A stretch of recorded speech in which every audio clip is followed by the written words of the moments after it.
गंजाम जिला धराकोट ब्लॉक रुगुमु पंचायत रे समिति स्तरीय जुग्म अभियोग शुणाणी अनुष्ठित हो जाइए। अभियोग शुणाणी रे बहु साधारण लोक विभिन्न समस्यार समाधान ने ई निवेदन करिसेंती एवं रुगुमु सरपंचक सहयोग रे आयोजित यह अभियोग शुणाणी कार्यक्रम रे धराकोट तहसीलदार धराकोट वीडियो एवं समस्त विभाग कर्मचारी माने उपस्थित थिले। अभियोग गुडी को अनेक समय अभियोग शुणाणी स्थल रे ही समाधान करा जाउथिबा बेले अन्य अभियोग गुडी को त्वरित समाधान करिबा पई व्यवस्था करा जाउथिबा धराकोट वीडियो कहिसेंती।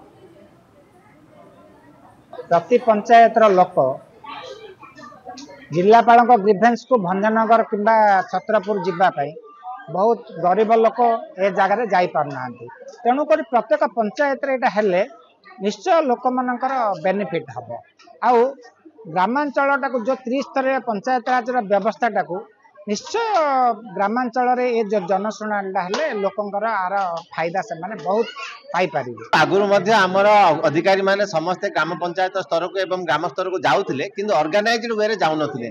आमे गला दिन लोक माने जानि पार नथिले। वर्तमान लोकन को आमे खबर दे गुटे निर्धारित दिन आमे निश्चित रूपे समस्त अधिकारी गोटे जगह रे पंचायत कार्यालय रे ठुळा हेले लोक माने निश्चित रूपे जन को भेटी पारिबो एवं से माने भेटी निजर गुहारी बा तांकर जहां आपत्ति थिबो सीधा सड़क भाबे कहि पारिबो एवं तत्संगे संगे से जो विभिन्न लाइन डिपार्टमेंट अधिकारी मान अच्छा सहित जोगसूत्र रखी तार तुरंत समाधान हबार संभावना रही। से परिप्रेक्षी रे आमे प्रत्येक सोमवार दिन गोटे गोटे पंचायत रे उपस्थित रही समस्त ब्लॉक स्तरीय अधिकारी माने यथासंभव लोकंकर समस्यार समाधान करने को चेष्टा करूँ।